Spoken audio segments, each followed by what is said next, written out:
All right, we're rolling. We're rolling. Cool. Like Just now, shrimp, you're good. Just now. You know, they say that what is it, the rainbow shrimp can see. So we see three primary colors. They say the rainbow shrimp sees like 24. What? Huh. Or something like that. I might be exaggerating, but like yeah. So it's like if you think about like we see everything that's between red, yellow, and blue. They see. Imagine like having 19 other red, yellow, and blue. Yeah, but if you can't see it, is it really true? Yeah, it is, Jim. It's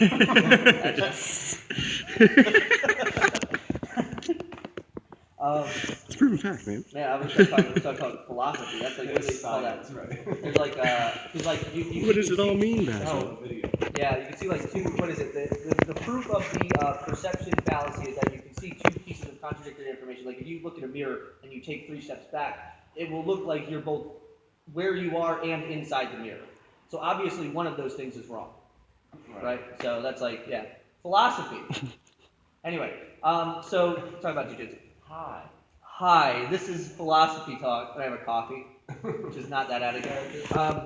So today we're going to talk about utilizing similar to the step over that we use for the step over armbar for getting to, in this case, the Kimura. So a lot of the mechanics are basically the same. It's just kind of going to a different destination rather than circling all the way around. So, well, circling all the way around the way that we did. So let me get your head these. So we left off on Monday, half side control, right? Have my pressure. He frames, rhino horn, he circles, right? Telephone arm bar. He starts to shrimp to protect this arm. I turn the elbow over. And this is like the detail I want to really note to you guys is notice like when he's on his back, it's like a shelf with my palms. When he shrimps on his side, I turn it over and it's like here. The cool part is this is going to intuitively lead him to the defense, which if I was fixated on getting this armbar would be bad, but since I don't really care if I get this armbar because everything else I'm going to get from this is solid, if you think about it, his defense is to rotate that way. So all it has to do is clear the shoulders. So say we go back. So he's here, he shrimps, boom, boom, and it's like the next logical place to go. From here I stuff, and where we went on Monday was a big step, okay? For some people, this is a little, like, counterintuitive, and it's also a little clunky, especially if you have, like, knee injuries or ankle injuries or whatever. So we're going to do an alternative path. It's also just a different place you can go if you don't feel like you have the opening, like maybe you don't feel like you can step your foot over or something. So either way, I'm going here. I'm same thing, stuffing the head. But what I'm going to do here is instead of stepping over, I'm going to drop my chest on top of the shoulder, and I'm going to do a big wheel behind his back. Okay? So my weight stays on the shoulder, guys. So if I could just get you to kind of bring your hands in for a second. What I'm doing here, and this is kind of good principles of circling around people in general, is my weight is on his shoulders, so I'm going to be crunching you down a little bit, okay? And I'm light. Does that make sense, guys? So again, head the arm, right, wrenched over, stuff, step up and drop. So I kickstand and chest drops. Circle. As I circle, my other arm is going to pummel in. I'm going to transfer, and my knees come in, and I get this Kimura grip. Okay? Let me actually come to your belly, facing that. So I'm here. You okay? Let me just keep you on your side. Yeah. And I end up here. Does that make sense so far, guys? Mm-hmm. Yeah. Now, when we get to this point, they're going to defend commonly 2 major ways. There's a whole thread of attacks that we can go down here, but I'm only going to focus on 2 today. So I'm going to start with the first one, which is a high collar grip. So say you grab like your collar, right. Now, we're going to step over for a Kimura. There's a couple of common mistakes people make when they do this. Number one is they try to break this grip by pulling at it with a sort of steady pull. So what will happen is, and we'll skip a couple of steps for a second, they step over and they're pulling like this, okay? There's 2 problems with this. Number one is that this is a pretty solid grip, so as long as he just keeps right tight on that, it's kind of hard to break. Number 2 is that if you notice, my chest is kind of far away from his arm, so it's all arms versus arms. So it's just kind of a fair fight. I don't want to fight arms versus arms. What I want is to fight my body versus his hand. We talked on Monday about hands are the weakest point of the grip. So if I try to break this grip, especially too where a lot of people try to pull up, or they try to bring it right away back, well, his whole body's in the way. That's not a good idea. That's dumb. Where his grip is weak, we should just hang out here for a second, right? So hold on relatively tight. If I try to pull up, this is hard to break. I try to pull this way, but if I just grab his hand, right, and I were to just take it this way, well, eventually that grip's going to break pretty easily, yeah? So what I don't want is a steady little pull. I don't want his arm far away from my body, where I'm using just my arms, and I don't want to try to attack in the direction where his grip is strong, which is straight up and down.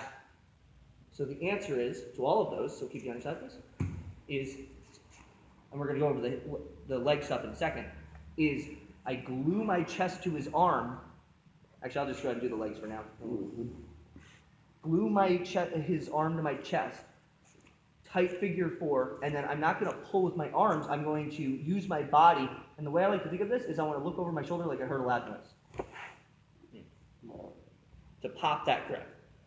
This is a violent move. Like, this is like not, especially don't make that sound, that's just weird. It's a rip, okay? Furthermore, what I don't want to do, so hold super loose for a second, is break the grip in such a way where, okay, I bring it out straight up. Just grab your own hand, please. Right, and now he brings it back. What I want is to bring it away, so if I grab your own hand, that's not going to happen, right? So what I like to think about is I want to make him raise his hand to the teacher.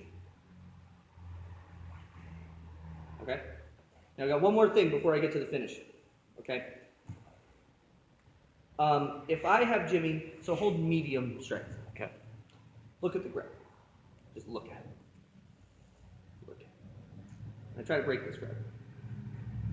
Go ahead and hold tight. It's like, kind of, you know, I'm not using a ton of strength, but it's kind of hard. Do me a favor. Hold, maintain that grip. Oh, right? wow. Right?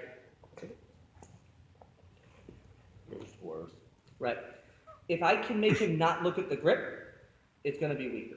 Okay? It's the same principle why if I make him look this way, it's hard to bridge that way. Right. Right? So, we're back here. I have my 2-on-1. What I'm going to do here, guys, is when I step this knee over, I'm not just stepping over and kind of touching it to the mat.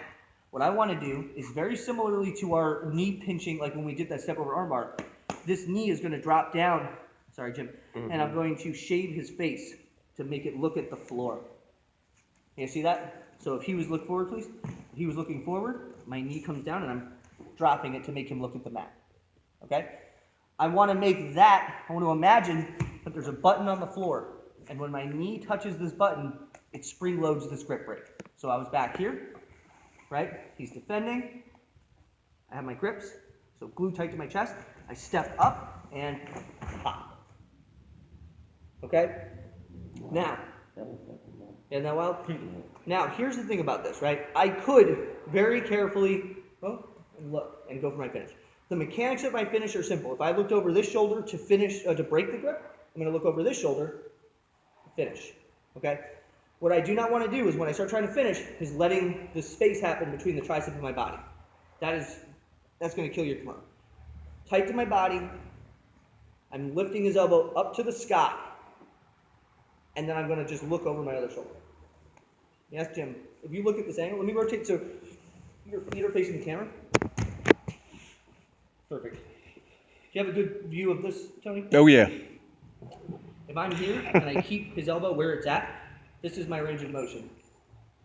You see how far it went past the center line? Check this out. If I lift this up, you see that? Okay. You can actually do this yourself. Everybody, so you sit up for a second. If you do like the robot, and you go like, and take your shoulder out to the side, and then try to push your hand behind your back. It's like tighter than if you just relax and try to push your hand behind your back. So it's like shoulder goes to the side, and side. One more note. Let me get you down, please. So we've established mechanically what I need to do to break this grip. I keep it tight to my body. I turn his face to the mat. As I turn, once my knee touches the mat, that spring loads a button that makes me look over one shoulder. I keep it lifted up in the air, and I look over the other shoulder. Here's the thing. We're going to add, so that's the meat of the attack. we're gonna add a little bit of seasoning. And the seasoning is gonna be violence, okay? Add some violence. Right? If I break this grip and I go really slow going for the finish, like in the early stages, they are gonna do everything they possibly can to defend us, right? Meaning that, let's go really light. It's like, whatever, I'm here, break it, boom, so just be super light. Boom, and I go real slow, he's gonna wiggle and twist and turn and try to find all these different ways out of here, right? However, I can tell you from experience, let's say I have you on your side, whatever, again, super light. If when I break this grip, I go immediately to the center line, like I immediately put it to the point where he's in danger. I'm not saying break his shoulder, I'm saying like get it to this line and then start finishing, he's gonna tap quickly. So don't play games with this, okay? I'm not saying hurt anybody. Have control. Hit the brakes when you hit the center line. But don't get the grip broken and then take 20 years trying to get it behind his back because he's going to find every possible route he can find to not get Kimura. Does that make sense? Excellent. You want to see all that, Jim? No. I think I can walk through that. Okay. You know, just in case, let me grab you, Alex. So, just mess up Alex. Yeah. So, let me get you facing up. So, again.